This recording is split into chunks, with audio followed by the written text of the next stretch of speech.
Bonjour et bienvenue dans mon journal de lecture. Aujourd'hui, Pierre Benoît, l'Atlantide. L'Atlantide de Pierre Benoît est un livre qui est ici depuis très longtemps. Ici, dans cette maison. Ici, il y a une date. Il a été offert par une certaine Christiane à ma maman, à l'hôpital cantonal en avril 1975.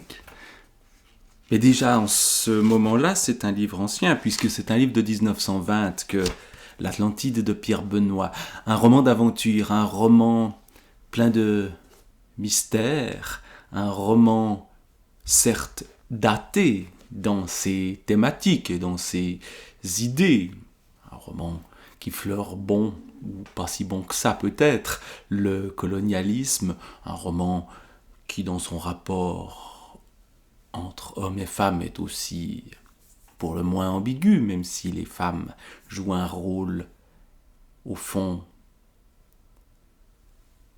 qui est un rôle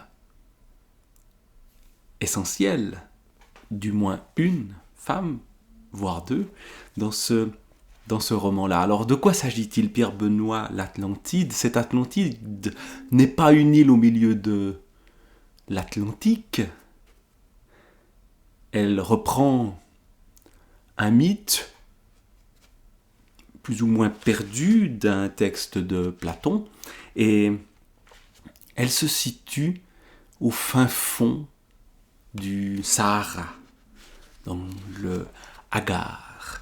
Et ce sont des lieux peu connus des Occidentaux qui s'aventurent dans ces contrées avec beaucoup de difficultés encore en cette période du XXe siècle, période où pourtant les Européens dominent largement ces régions-là, mais jamais totalement.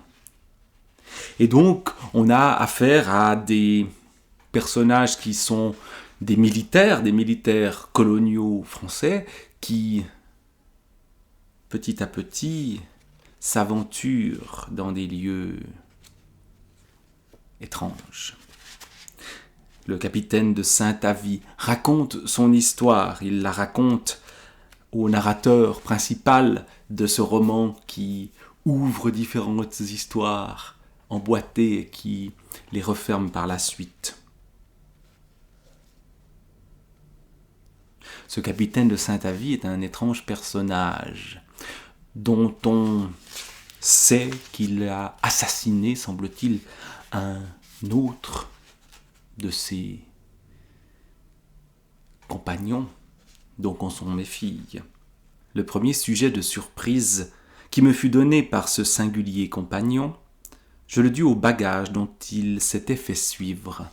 Quand il nous arriva inopinément seul d'Ouargla, il avait confié au méhari d'Horace qu'il montait uniquement ce que peut porter sans déchoir un aussi susceptible animal. Ses armes, sabre et revolver d'ordonnance, plus une solide carabine et quelques effets strictement réduits.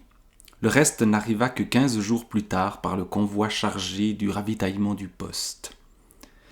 3 caisses de dimensions respectables furent successivement montées dans la chambre du capitaine et les grimaces des porteurs en disaient assez sur leur poids.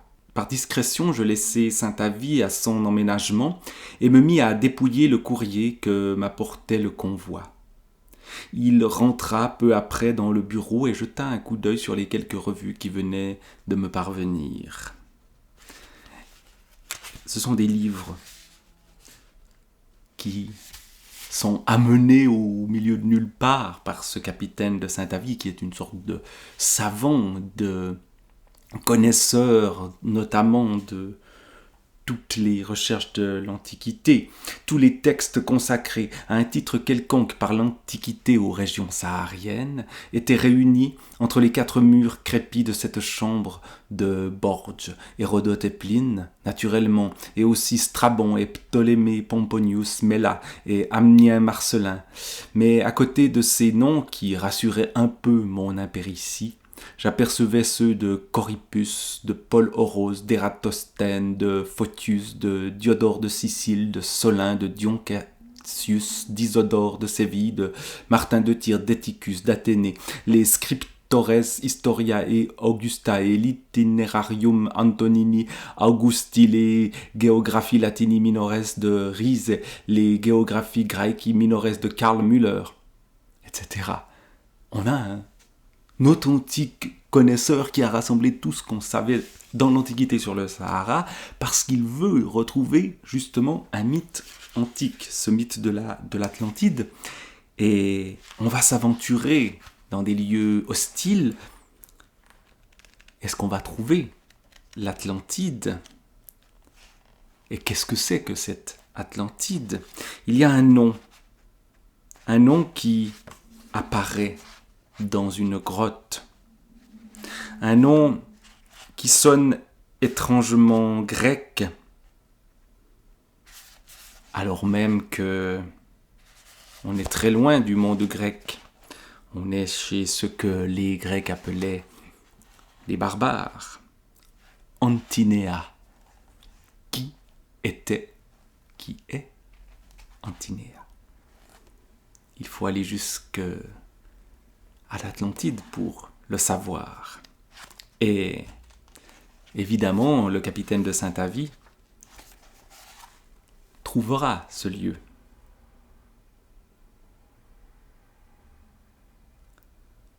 Antinéa.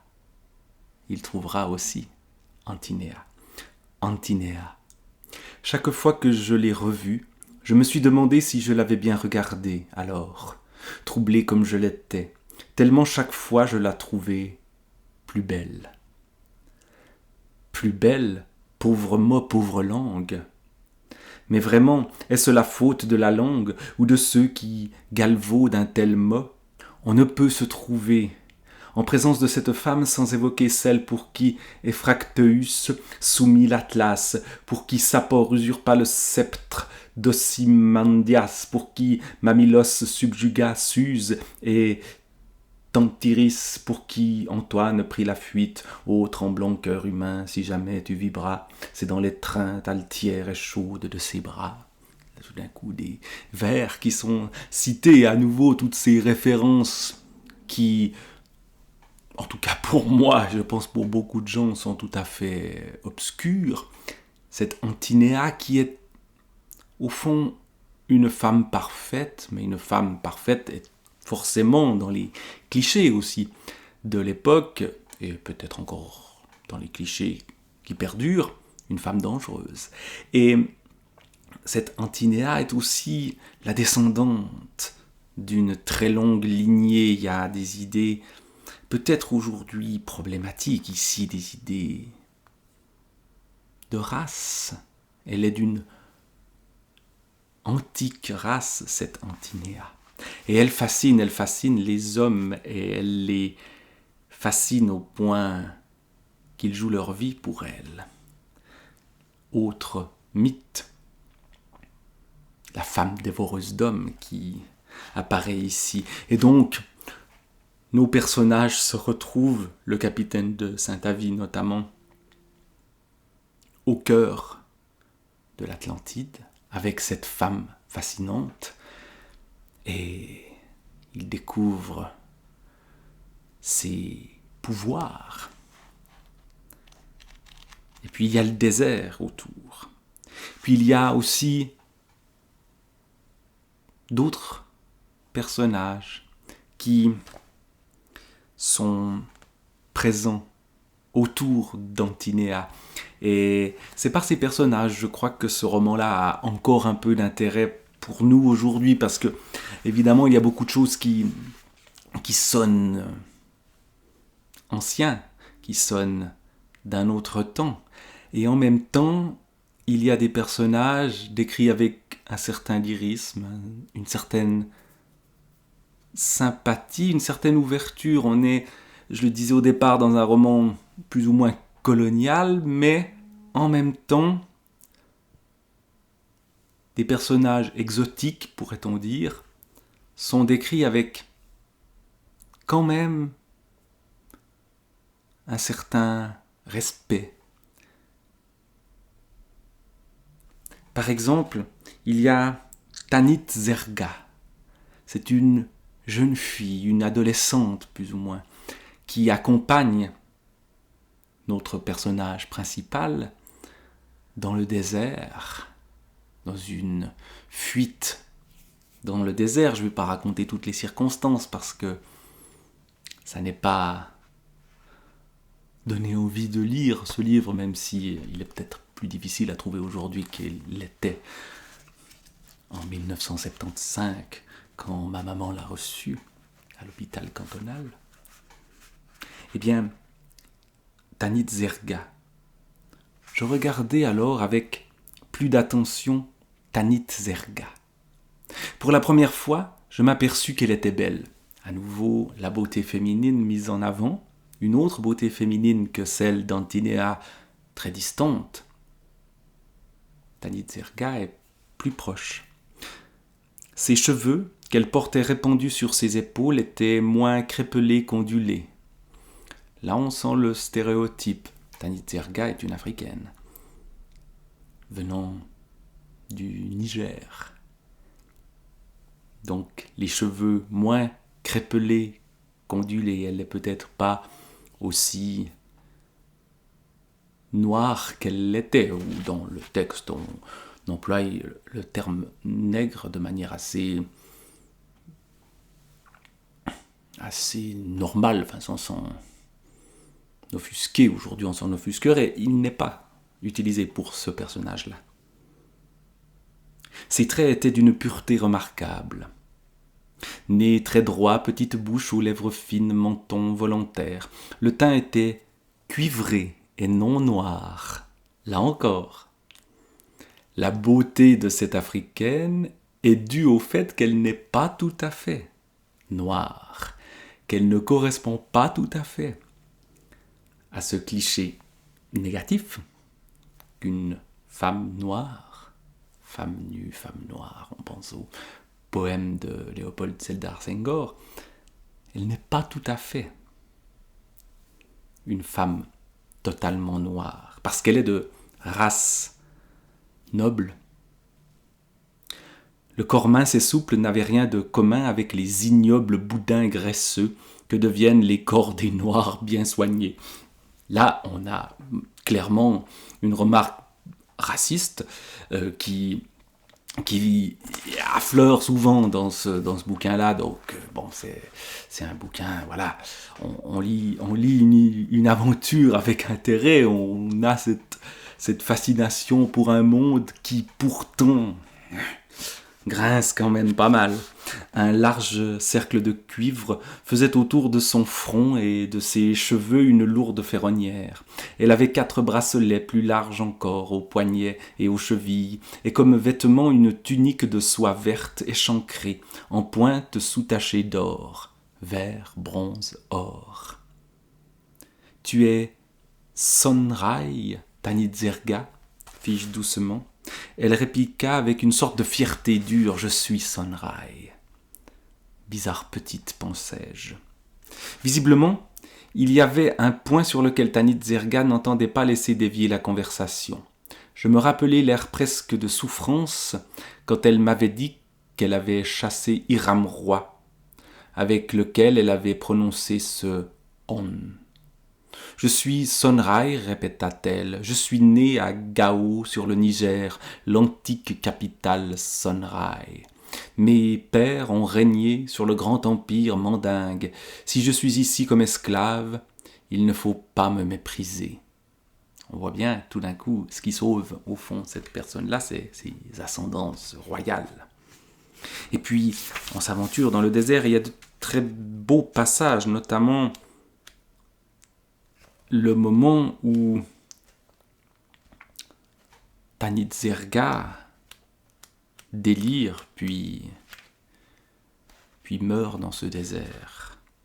La dureté du désert qui mange, qui tue, qui ne permet pas aux gens de s'enfuir de l'Atlantide, parce qu'au fond, l'Atlantide est une île, croit-on. C'est une île au milieu du désert dans ce livre-là. Mais c'est une île quand même, parce qu'autour, c'est un monde hostile, hostile pour tous, un monde dont on ne ressort pas indemne. Et donc, ce monde de sécheresse, et les sécheresses aujourd'hui reviennent et vont s'amplifier sans doute, eh bien c'est un monde qui nous parle malgré tout, malgré les clichés, malgré le colonialisme et le racisme et la misogynie qu'on a dans ce texte-là, il y a quand même quelque chose qui nous parle. Et puis c'est un roman d'aventure et on se prend à cette aventure et on suit nos personnages avec une certaine fascination pour le mystère dont ils sont entourés. Donc c'est une lecture qui m'a quand même été agréable que l'Atlantide de Pierre Benoît.